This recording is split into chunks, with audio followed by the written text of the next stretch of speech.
আলবেরুনি এবং মার্কো পোলোর মতো বিখ্যাত পর্যটকদের কাহিনী আমরা শুনলাম, কিন্তু আজকের কাহিনীটি একটু আলাদা রকম। কারণ এখানে একটি 21 বছরের ছেলে যে বাড়ি থেকে বেরিয়েছে মক্কা হজ করতে, কিন্তু সে আফগানিস্তান হয়ে ভারতবর্ষে পৌঁছে গেল। এটার কারণ কি ছিল এবং সে পরবর্তীতে ভারতবর্ষের সঙ্গে প্রেমে কেন পড়ে গেল, আবার তাকে চীন প্রদেশে যেতে হলো, চীন সেই দেশে যেতে হলো, কেনই বা যেতে হলো, আর এই যে তার সব থেকে বিখ্যাত গ্রন্থ যার নাম হচ্ছে রিহলা, সেই রিহলাটাকে সে কেন রচনা করলো, আমরা পুরো কাহিনীটি আজকে একেবারে ডিটেলসের সাথে জেনে নেব, যাতে তোমাদের কোনো এমসিকিউ বাদ না যায়। প্রথমেই আমরা বলে দিই আজকের কাহিনীটি হচ্ছে ইবন বতুতার, এবং ইবন বতুতা জন্মগ্রহণ করেছিলেন মরক্কোর তানজিয়াতে। তার জন্মের সালটি ছিল 1304, এবং যেই পরিবারে তিনি জন্মগ্রহণ করেছিলেন সেই পরিবারটি বড়লোক পরিবার বা অভিজাত পরিবার ছিল, এবং ইসলামী ধর্মের তিনি একটি শরিয়া বিশেষজ্ঞ পরিবারে জন্মগ্রহণ করেছিলেন, মানে তারা কিন্তু অনেক নিয়মকানুন মেনে চলতো। ওকে, এরপরে কি তার এই যে যাত্রা শুরু হলো, এই যাত্রাটি শুরু হলো 22 বছর বয়সে মক্কার উদ্দেশ্যে। অর্থাৎ তিনি 22 বছর বয়সেই বাড়ি থেকে বেরিয়ে যান মক্কার উদ্দেশ্যে, এবং তার কিন্তু রাস্তায় যে ভ্রমণটি ছিল, যে এই যাত্রাটি ছিল, এটা একেবারেই কিন্তু সুরক্ষিত ছিল না। অনেক যখন মরুভূমি তাকে পার করতে হলো, তখন তিনি অসুস্থ হয়ে পড়েছিলেন এবং মনে হচ্ছিল তিনি ঘোড়া থেকে হয়তো পড়েই যাবেন। তখন তিনি এই যে ঘোড়ার যে পট্টিটি থাকে, এখানে যে ফিতেটা থাকে, সেটা দিয়ে নিজেকে বেঁধে দিয়েছিলেন, যাতে জ্বরের কারণে বা অজ্ঞান হয়ে তিনি এই ঘোড়া থেকে পড়ে না যান। রাস্তায় অনেক ডাকাতের সঙ্গে তার দেখা হলো। ডাকাতগুলো তার কাছ থেকে টাকা পয়সা এবং খাবার দাবার সব চুরি করে নিয়েছিল। তার জন্য এই যে যাত্রা ইবন বতুতার মক্কা অবধি, এটা একেবারেই সুরক্ষিত ছিল না। কিন্তু তাও তার অদম্য শক্তি নিয়ে, মনের ইচ্ছা নিয়ে সে পৌঁছে গেল মক্কাতে। এই যে তানজিয়াতে, সে তানজিয়া ত্যাগ করলো 1325-এ, এবং তানজিয়াতে 1325-এ যখন ত্যাগ করলো, মক্কাতে এসে পৌঁছলো। মক্কাতে এই যে ইজিপ্ট, মিশর এগুলো পার করে সে মক্কাতে এসে পৌঁছলো। এবার মক্কাতে এসে তার আফগানিস্তানের কিছু মিত্রদের সঙ্গে দেখা হলো, মানে মানুষজনদের সঙ্গে সেখানে বন্ধুত্ব হলো। তারপর এখান থেকে তিনি চলে গেলেন আফগানিস্তানে। আফগানিস্তান থেকে তারপর তিনি শুনতে পেলেন যে একটি হিন্দ বলে একটি অঞ্চল রয়েছে, মানে হিন্দুস্তান, অথবা যেটাকে বলা হয় ভারতবর্ষ। তিনি শুনলেন এখানে নাকি অনেক ধরনের মশলা এবং জাদুকরি বিদ্যা, এবং এখানে নাকি চিকিৎসা বিদ্যা এবং অনেক দামি দামি কাপড় ও বলতে গেলে বন্দর রয়েছে, রাজা রয়েছে, সম্রাট রয়েছে। তার ইচ্ছে হলো ভারতবর্ষ থেকে কাছের থেকে জানার। তাই তিনি ভাবলেন যে যাই, ভারতবর্ষকে একবার ভ্রমণ করে আসি। তাই তিনি এই যে সিন্ধু নদ, যেটাকে এখন ইন্দাস হ্রদ বলে, সেটাকে তিনি পার করলেন। পার করে এসে তিনি পৌঁছে গেলেন ভারতবর্ষে, এবং সেই সালটি ছিল 1333। ভারতবর্ষে তাহলে তার প্রথম যখন ঢুকলেন, সেই সালটি ছিল 1333। তবে এই যাত্রাটি কিন্তু কোনো ঘোড়ার গাড়ি অথবা কোনো এরোপ্লেন বা জলজাহাজের ছিল না। এই যাত্রা ছিল কখনো পায়ে হেঁটে, আবার কখনো সেই উটের উপরে চড়ে। সিন্ধু থেকে, মানে সিন্ধু নদ থেকে দিল্লি আসতে তার সময় লেগেছিল 50 দিন, এবং মুলতান বলে একটি জায়গা ছিল, সেখান থেকে তার দিল্লি আসতে সময় লেগেছিল 40 দিন। আবার গোয়ালিয়র থেকে দিল্লি যেতে তিনি দেখলেন লাগছে 10 দিন। তবে এখানে সব থেকে ইম্পর্টেন্ট হচ্ছে সিন্ধু থেকে দিল্লি কতক্ষণ লাগতো এবং মুলতান থেকে দিল্লি কতক্ষণ লাগতো। তবে তিনি শেষ পর্যন্ত দিল্লিতে এসে পৌঁছলেন, এবং দিল্লিতে দেখলেন একজন সম্রাট রয়েছেন। সম্রাটের নাম হলো মোহাম্মদ বিন তুগলক। তাহলে একটি কোশ্চেন আসতে পারে যে ইবন বতুতা যখন ভারতবর্ষে এসেছিলেন, তখন ভারতবর্ষের সম্রাটের নাম কি ছিল? সম্রাট ছিলেন মুসলিম, তিনি সম্রাট মোহাম্মদ বিন তুগলক। মোহাম্মদ বিন তুগলকের দরবারে তিনি খুব কাছের থেকে কাজ করলেন, মানে যেহেতু তিনি বিদেশি, মোহাম্মদ বিন তুগলকের তিনি কাছের লোক হয়ে উঠলেন খুব মানে কম সময়ের মধ্যে। তারপর তিনি হজ করা মানুষ, তার জন্য মোহাম্মদ বিন তুগলক তাকে আরও বেশি প্রাধান্যতা দিতে লাগলো। আর সঙ্গে কি তিনি দেখলেন মোহাম্মদ বিন তুগলক মানে সুলতান খুব সহজেই মানুষদের উপরে দয়া করতেন এবং তাদেরকে উপহার অথবা তাদের উপরে সম্পত্তি তিনি বিলিয়ে দিতেন। কিন্তু কিন্তু মোহাম্মদ বিন তুগলকের দর্শন পাওয়া কিন্তু অত সাধারণ ব্যাপার ছিল না। মোহাম্মদ বিন তুগলক খুবই কম মানুষদের সঙ্গে দেখা করতেন, কিন্তু তার সঙ্গে সঙ্গে তিনি কিন্তু অনেক রাগী একজন পাগলা রাজা ছিলেন, পাগলা সম্রাট বলা চলে। তিনি যখন তখন ছোট কোনো অপরাধের জন্য মানুষকে মৃত্যুদণ্ড অবধি দিয়ে দিতেন। তারপর এর সাথে ইবন বতুতা দেখলেন যে ভারতবর্ষের মধ্যে দুটো তখন ডাক ব্যবস্থা চলছে, যেটাকে এখনকার দিনে আমরা হোয়াটসঅ্যাপ, ফেসবুক, মেসেঞ্জার বলে থাকি, যে মেসেজ সেন্ড করলাম সঙ্গে সঙ্গে চলে গেল। কিন্তু তখনকার দিনে এই যে দুটি ব্যবস্থা ছিল, হয় পায়ে হেঁটে যেটাকে বলা হতো দাওয়া, আরেকটা ছিল উলাক। উলাক মানে হচ্ছে ঘোড়া। তাহলে দাওয়া হচ্ছে কি পায়ে হেঁটে বা দৌড়ে, উলাক হচ্ছে ঘোড়াতে করে। দেখো এটা দু ধরনের ব্যবস্থা ছিল।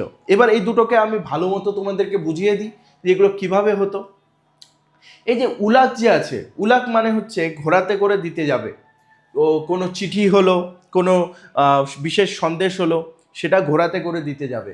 তো ঘোড়াগুলো প্রতি 4 মাইল অন্তর অন্তর বদল হতো, মানে 4 মাইল পরে, ঠিক আছে, 4 মাইল পরেই 1 মাইল মানে হচ্ছে ধরে নাও তোমার 1.6 কিলোমিটার, তাহলে 4 মাইল পরে সেই ঘোড়াগুলো তৈরি থাকতো। একটা ঘোড়া সেখানে হাঁপিয়ে গেল, সঙ্গে সঙ্গে সেই ঘোড়াটাকে বদলে নতুন ঘোড়া নিয়ে আবার সেই দৌড় লাগাতো, ঠিক আছে। আবার আরেকটা কি ছিল, দাওয়া। দাওয়া মানে কি পায়ে হেঁটে ডাক পাঠানো। এই একটা ঘন্টিওয়ালা একটি লাঠি দাওয়াতে মানুষটা ক্যারি করতো এবং সেটা নিয়ে দৌড়তো। যখন এই ঘন্টির আওয়াজটা শুনতো তখন প্রতি মাইলের 1/3 মানে ঠিক 400-500 মিটার পর, ঠিক আছে, 400-500 মিটার, 1 কিলোমিটার বলছি না, 400-500 মিটার পর আরেকটি লোক রেডি থাকতো। ও সঙ্গে সঙ্গে সেই ঘন্টিটি নিয়ে নিত, লাঠিটি নিয়ে নিত এবং মেসেজটি নিয়ে নিত, আবার সে দৌড় মারতো। ঘোড়া চেঞ্জ হতো 4 মাইল পরে, কিন্তু এই যে মানুষটি চেঞ্জ হতো মাত্র 400-500 মিটার পর বা 1 মাইলের তৃতীয়াংশ, অর্থাৎ হাফের চেয়েও কম, সেটুকু জায়গাতেই মানুষ চেঞ্জ হতো।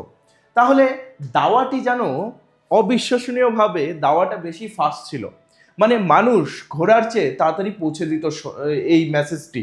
খুবই অবাক করা বিষয়, কিন্তু আমরা ইবন বতুতার বই থেকে এটাই জানতে পারি, আর যা জানতে পারছি তাই তোমাদেরকে বলছি। এবার 1333 কি হলো, আমাদের ইবন বতুতা রাজা সম্রাটের সঙ্গে দেখা করলেন মোহাম্মদ বিন তুগলকের সাথে।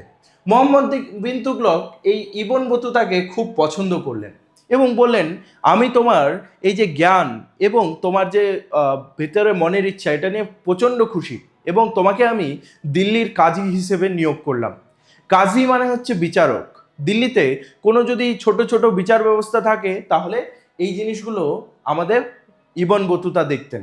ওকে, কিন্তু ইবন বতুতা একটা ভুল কাজ করেছিলেন, যে তিনি একটি সাধু সন্তের সাথে বন্ধুত্ব করেছিলেন।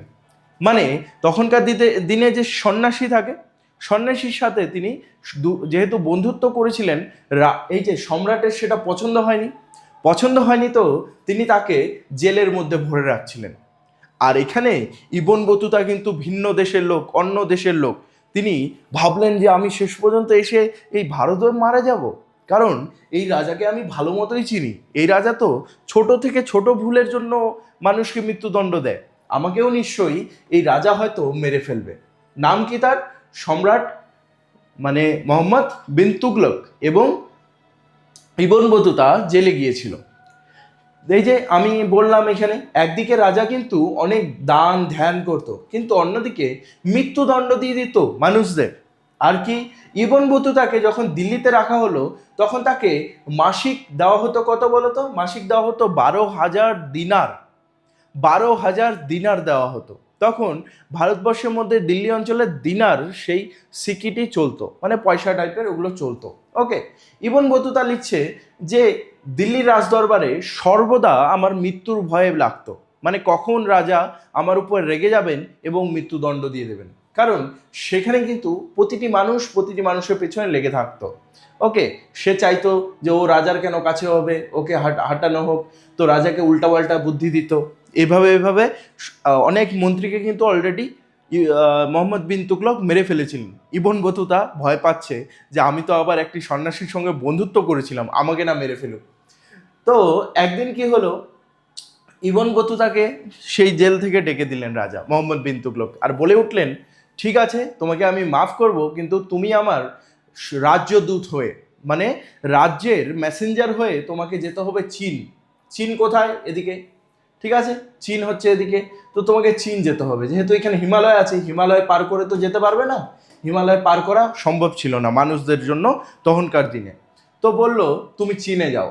তো দিল্লি থেকে চীন যাওয়ার পথ ছিল কি বলতো, প্রথমে এখানে আসা গুজরাটে, গুজরাট থেকে তারপরে নৌকো নিয়ে এইভাবে করে এইখানে বাংলাদেশ হয়ে এদিকে দিকতে পথ দিয়ে এদিকে ঢুকে যাওয়া।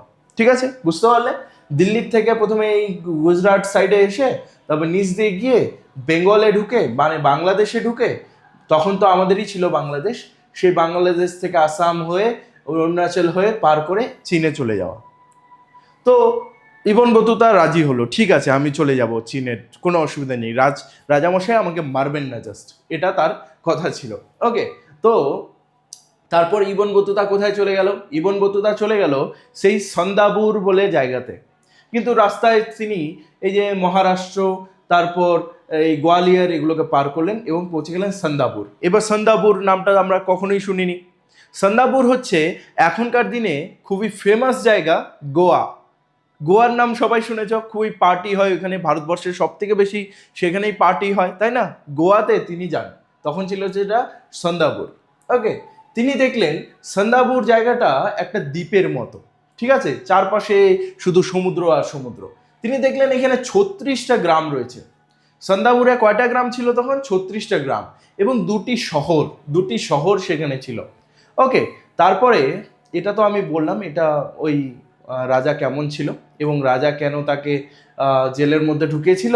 তারপর এই যে রাজা তাকে চীনে যেতে বলল, এবং এই 1341 এবং 42-এ তিনি মুক্তি পেয়ে চীনের দূত হিসেবে দায়িত্ব লাভ করেন। এটা আমি তোমাদেরকে বললাম।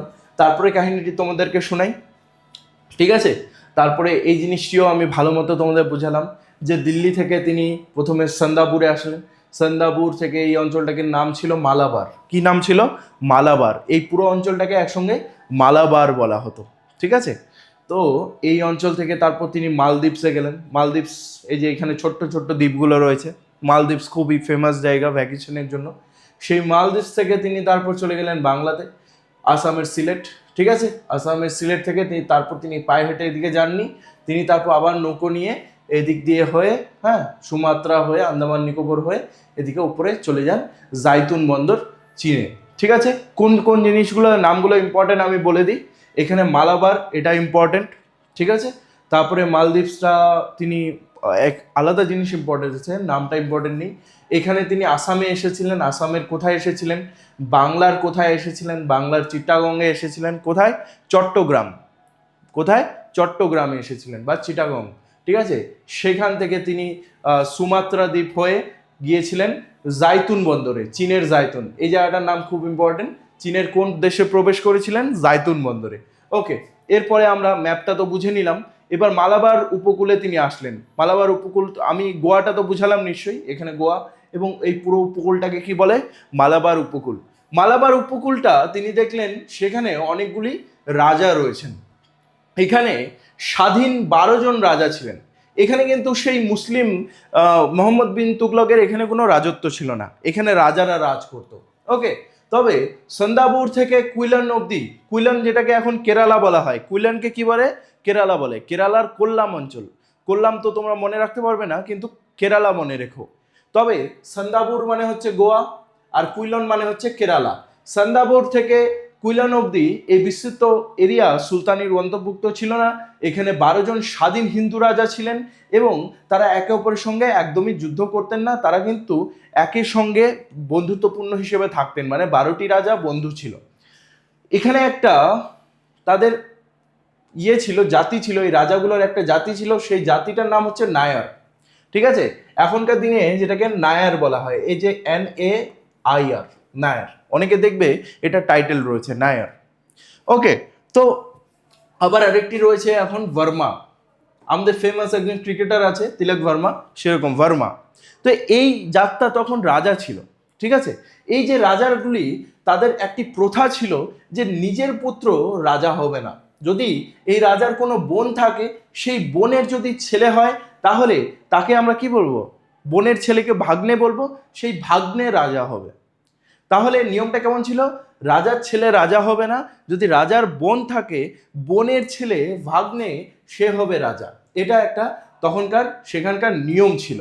ওকে, তো ইবন বতুতা তার বইয়ের মধ্যে এটিও লিখে রাখলেন।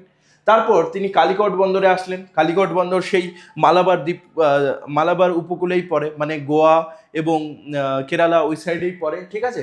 তিনি দেখলেন কালিকট বন্দর খুবই বিশাল একটি বন্দর, যেটি ভারতবর্ষের মধ্যে তো তখন বৃহৎ ছিল এবং গোটা পৃথিবীতেও অনেক বড় একটি বন্দর হিসেবে ধরা হতো। এই কালিকট বন্দরে এমন কিছু নেই যে পাওয়া যেত না, সমস্ত কিছু, পোশাক, খাবার, তারপরে তোমার রেশম, ঠিক আছে, তারপরে মশলা, হিরে রত্ন সব পাওয়া যেত। সেখানে একটি হিন্দু রাজা ছিল, যাকে সেখানকার মানুষ সামুরি বলে ডাকতো। তাহলে এই যে কালিকটের রাজাকে কি বলে ডাকা হতো, সামুরি, হিন্দু রাজা ছিলেন একজন। এখানে অনেকজন ব্যবসা করতে আসছেন, যেমন চীন থেকে আসতেন, সুমাত্রা সেই দ্বীপপুঞ্জ থেকে আসতেন, সিংহল মানে শ্রীলঙ্কা থেকে, মালদ্বীপ মানে নিচের সেই দ্বীপপুঞ্জ থেকে, ইয়েমেন মানে ওই আরব কান্ট্রিগুলো, সেখান থেকেও এখানে সবাই ব্যবসা করতে আসতো, ঠিক আছে। এখানে ব্যবসা বাণিজ্য খুবই ভালো ছিল। তাহলে কালিকট বন্দরের নাম আমরা জানলাম। কুইলন বন্দর, কুইলন বন্দরটা তোমরা নিশ্চয়ই আগেও পড়েছো মার্কোপোলোতে, যারা পড়োনি মার্কোপোলোতে দেখবে কুইলন বন্দর বলা হয়েছে যেখানে খুব ভালো নীল পাওয়া যেত। নীল মানে সেই নীল চাষের কথাই বলছি আমি। তখন ইংরেজরা ছিল না, কিন্তু ভারতীয়রা তখন নীল চাষ করত এবং নীলের ভালো দাম ছিল। সেখানে রত্ন পাওয়া যেত, কারণ মার্কোপোলোতে আমি ভালো মতো বুঝিয়েছিলাম যে পাহাড় থেকে বৃষ্টি যখন হতো তখন হিরেগুলো ভেসে আসতো এবং সেই ডুবুরিরা হিরে মুক্ত এগুলো সমুদ্র তল থেকে উঠিয়ে নিয়ে আসতো, মানে মুক্তা যেগুলো হয়, ঠিক আছে। যদি এটা কাহিনী না জেনে থাকো মার্কোপোলোটা দেখবে, ভালো মতো আমি অ্যানিমেটেড এরকম নোট দিয়ে বুঝিয়েছি। তাহলে ইবন বতুতা কুইলন বন্দর মানে কেরালার কোল্লাম বন্দর, সেখানে তিনি দেখলেন এখানকার বণিকগুলো খুবই ধনী এবং এখানে বাণিজ্যটা খুবই ভালো। ওকে, কুইলন তাহলে কি, কেরালার কোল্লাম অঞ্চল। তিনি দেখলেন ভারতবর্ষের মধ্যে সমুদ্রের পাশে একটি গাছ রয়েছে, যেটার নাম হলো নারিকেল গাছ। এই গাছটি তিনি আগে কখনোই দেখেননি। কারণ কি, কারণ তিনি এসেছিলেন মরক্কো, আফ্রিকা, তানজিয়া এগুলো জায়গা থেকে, ঠিক না। তিনি মাঝখানে আফগানিস্তান, তারপর মক্কাতে গিয়েছেন, সেখানে খেজুরের গাছ দেখেছেন, কিন্তু নারকেলের গাছটি তিনি প্রথম দেখলেন। তিনি দেখে অবাক হয়ে গেলেন যে বাইরের থেকে যতটা সেটা শক্ত, ভেতরে সেটা ততটাই নরম এবং সেখানে জলও রয়েছে, আর জলটা স্বাস্থ্যের পক্ষে খুবই ভালো। তিনি এটা তার বইয়ের মধ্যে কিন্তু করলেন, মেনশন করলেন। দেখলেন নারকেল থেকে তেল তৈরি হচ্ছে, দুধ মানে নারকেলের একটা দুধ টাইপেরও তৈরি হয়, সেটাকে যদি তুমি মিক্সি দিয়ে করো, গ্রাইন্ড করো, তারপর এটা থেকে দড়িও তৈরি হয় নারকেলের রেশা থেকে, এটা জ্বালানোও যায়। খুবই একটা মানে ব্যবহৃত গাছ ছিল সেটা, চতুর্দিকে সেটার ব্যবহার করা যেত। তো ইবন বতুতা এই গাছটাকে বললেন একটি আজুবা, যেটা খেজুর গাছের মতো কিন্তু দেখতে মানুষের মাথার মতো। মানে নারকেলটা দেখতে কেমন ছিল, এই যে মানুষের মাথার খুলির মতো, যেমন মানুষের দুটা চোখ এবং একটি মুখ রয়েছে সেরকম দেখতে এই খুলিটা। তো তার এটা দেখে খুবই ইন্টারেস্টিং মনে হলো। এরপরে তিনি চীনের উদ্দেশ্যে যাত্রা শুরু করলেন। তখন কি হলো, তিনি এই যে মালাবার উপকূল অঞ্চল থেকে পৌঁছে গেলেন মালদ্বীপসে। এবার মালদ্বীপসে যখন তিনি আসলেন, এখানে এসে তার পরিচয় দিলেন, আমি মোহাম্মদ বিন তুগলকের কাজী ছিলাম দিল্লিতে। তো মালদ্বীপসের লোকেরা বলল, আপনি এখানেও 18 মাস কাজী করুন, মানে 18 মাস এখানে আপনি বিচারক হয়ে থাকুন। তাহলে মালদ্বীপসে কত মাস তিনি ছিলেন বিচারক হিসেবে, 18 মাস। ইবন বতুতা তারপর মালদ্বীপসে 18 মাস থাকলেন এবং সেখানে কাজী হিসেবে নিযুক্ত ছিলেন। ওকে, তারপর সেখান থেকে তিনি বেরিয়ে গেলেন। বেরিয়ে গিয়ে তারপর দেখলেন যে মালদ্বীপে কিছু ডিটেলস আছে, সেখানে কড়ি ব্যবহৃত হতো। কড়িগুলো তোমরা দেখেছো, তখন পয়সা ছিল না, টাকা পয়সা ছিল না, তখন কড়ি হচ্ছে সব থেকে বেশি ব্যবহৃত হতো পয়সার হিসেবে। ওকে, আর এগুলো করি কিন্তু বাইরেও মানে রপ্তানি হতো। তারপর মালদ্বীপ ছেড়ে দিয়ে তিনি পৌঁছে গেলেন কোথায়? পৌঁছে গেলেন তিনি সিধা হচ্ছে বাংলাদেশের মধ্যে, এখনকার, তখন ছিল ভারতবর্ষের সেটি বাংলা। যেখানে পৌঁছে গেলেন চট্টগ্রামের মধ্যে। চট্টগ্রামকে তিনি নিজের ভাষায় নাম দিয়েছিলেন সুতকাওয়া। সুতকাওয়া, তাহলে চট্টগ্রামের নাম কি ছিল? সুতকাওয়া। ওকে, এখানে তোমরা স্পেলিংটা নিশ্চয়ই দেখতে পাচ্ছ। চট্টগ্রামে এসে তিনি দেখলেন, আরে এখানে তো বিশাল সম্পত্তি, মানে এখানে পুরো ভারতবর্ষের সব থেকে বড় সম্পত্তি তো এখানে রয়েছে। মানে এখানে গাছ রয়েছে, এখানে শস্য রয়েছে, এখানে বন্দর রয়েছে, এখানকার মানুষ স্বাস্থ্যবান, এখানে ব্যবসা বাণিজ্য করা খুবই ভালো। কিন্তু তার মনে হয়েছিল এখানকার আবহাওয়াটা খুবই খারাপ। তার জন্য তিনি এখানকার বাংলার নাম দিয়েছিলেন কি? দোজকি নিয়ামত।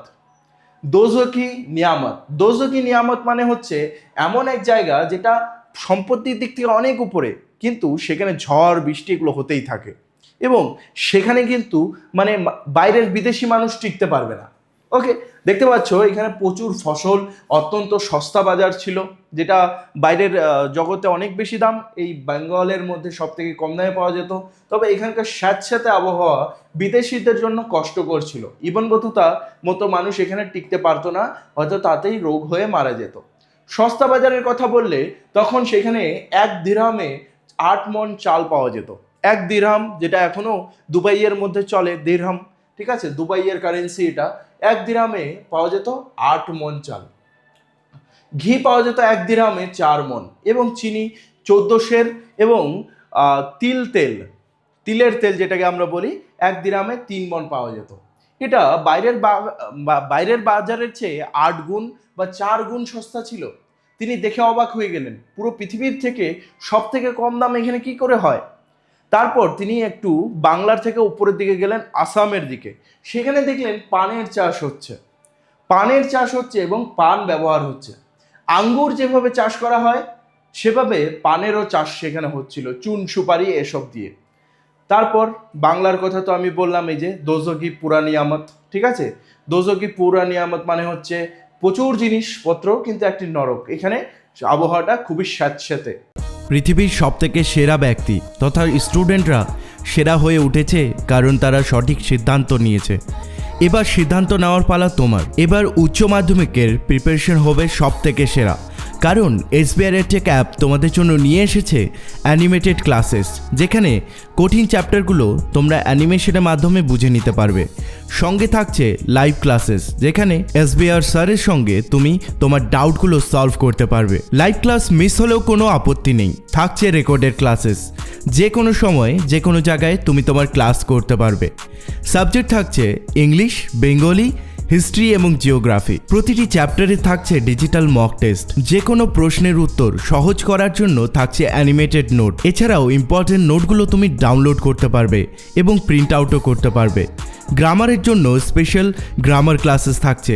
যারা একেবারেই গ্রামার জানো না তাদের জন্য 0 to মাস্টার ক্লাস থাকছে। আর এতেই শেষ নয়, সাজেশন ব্যাচ তোমাদের জন্য পুরোপুরি ফ্রি থাকছে। যদি তুমি তোমার বেস্ট ভার্সন হয়ে উঠতে চাও তবে অবশ্যই এসবিআই এডটেক অ্যাপটি আমাদের ডেসক্রিপশন থেকে অথবা প্লে স্টোর থেকে ডাউনলোড করে নাও। এরকম premium animated materials, mock test তথা অ্যানিমেটেড ভিডিওসগুলো তোমার স্কুল তথা তোমার ফ্রেন্ডসের কাছে কারো কাছেই থাকবে না।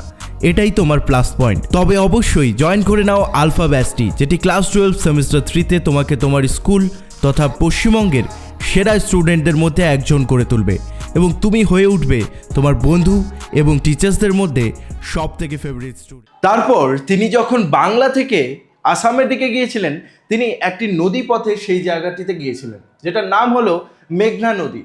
এই নদীটির নাম কি? মেঘনা নদী। এই মেঘনা নদীকে তিনি নীল নদের সঙ্গে তুলনা করেছিলেন। নীল নদ কীরকম করেছিল? নীল নদ যেরকম মিশর বা ইজিপ্টকে ভালো শস্য প্রদান করেছিল, সেখানকার গ্রিন করেছিল জায়গাটাকে। মানে যদি মরুভূমি দিয়ে একটা নদী যায় তাহলে তার আশেপাশের জায়গাগুলো একটু ভালো শস্য সেখানে হয়, চাষবাস হয়, এবং সেখানকার গাছপালা বেশি জন্ম নেয়। সেরকম বাংলাদেশের মধ্যে এবং আসামের মধ্যে এই মেঘনা নদীটি এটি তার রোল পারফর্ম করেছিল, ঠিক আছে। তো মেঘনা নদীকে কার সঙ্গে তুলনা করা হয়েছিল? সেই নীল নদের সঙ্গে। এবং বলে দিই, চট্টগ্রাম থেকে তিনি আসামের কামরূপে গিয়েছিলেন। কামরূপ এমন একটি জায়গা ছিল, তখন সেখানে জাদুবিদ্যা হতো। মানে সেখানকার মানুষেরা জাদু করত, এবং জাদু করে এরকমও কথন ছিল যে তারা নাকি মৃত হওয়া বাচ্চাকেও জীবন ফিরিয়ে আনতে পারে, এরকম নাকি কথাবার্তা ছিল। তো ইবন বতুতা এখানকার তন্ত্রমন্ত্রর পাওয়ার দেখে খুবই প্রভাবিত হলেন এবং তার বইয়ের মধ্যে এটা মেনশন করলেন। বইটার নাম ছিল কি? রেহালা। এরপরে তিনি দেখলেন যে বাংলার মধ্যে, মানে বাংলা আসাম এই দুটি রাজ্যের মধ্যে খুব সুন্দর উর্বর জমি রয়েছে। এখানে কৃষকরা বছরে দুবার শস্য উৎপাদন করতেন, আর এখানে বস্ত্র শিল্প খুব ভালো হতো, যেমন মসলিন, তারপরে রেশম, ব্রোকেট, সাটিন, এগুলো খুব ভালো হতো, যেমন বাংলাদেশ এবং আসামের কথা বলা হয়েছে। তারপরে তিনি মারাঠা, মানে ওই যখন তিনি গোয়া আসতেছিলেন, ঠিক আছে, গোয়া আসার সময় মানে দিল্লিতে পাশেই যেটা মারাঠা, মহারাষ্ট্র, মুম্বাই যেটা, ওই এরিয়াতে দেখছিলেন যে সেখানকার মহিলারা গান শিল্পের মধ্যে, সঙ্গীত শিল্পের মধ্যে খুবই ইন্টারেস্টেড। তারা গান করতেন, গান শিখতেন। আর জায়গাটির নাম ছিল তারাবাবাদ। কি নাম ছিল? তারাবাবাদ। সেই তারাবাবাদ শহরের মধ্যে মানুষেরা খুবই গান এবং এই সঙ্গীত শিল্প নিয়ে খুবই ইন্টারেস্টেড ছিল। তারা কি করত? দোকানগুলোতে সুসজ্জিত দোলনায় বসে গায়িকারা গান গাইতেন। আর প্রতি বৃহস্পতিবার সকালবেলা প্রার্থনা হতো গানের। ওকে, তাহলে একটা আরেকটি পয়েন্টস আমরা জানলাম। কিন্তু ভারতবর্ষের মধ্যে সব কিছু ভালো ছিল না। যেমন সেখানে দাস প্রথা এখনো ছিল, মানে মানুষকে কেনা যেত। যারা গরিব মানুষ তাদেরকে দাস হিসেবে কেনা যেত, এবং তারা বড় লোকদের হয়ে কাজ করত। এবং সতীদাহ প্রথাটাও ছিল, মানে সেই মহিলাদের স্বামীর সঙ্গে একই আগুনে পুড়ে মরতে হবে। যদি স্বামী মারা যায় তাহলে সেই মহিলাকেও স্বামীর সঙ্গে একই আগুনে পুড়ে মরতে হবে, তাও কি জিন্দা। তারপর তিনি দেখলেন ইবন বতুতা যে গোয়ালিয়রের মতো জায়গাতে খুব ভালো ভালো স্থাপত্য রয়েছে, খুব ভালো ভালো মন্দির রয়েছে, এবং এখানকার কারুকার্য দেখে, মন্দিরগুলোর স্কাল্পচার দেখে তার খুব পছন্দ হয়েছিল। তিনি ভেবেছিলেন মানুষরা এত নিখুঁতভাবে কি করে কাজ করতে পারে।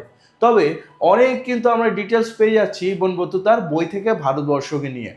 এবার তিনি এই যে বললাম ভারতীয় সমাজ সম্পর্কে কি কি বলেছিলেন, এটা হলো। এবার কথা চলে আসছে কিতাব উর রিহলারকে নিয়ে।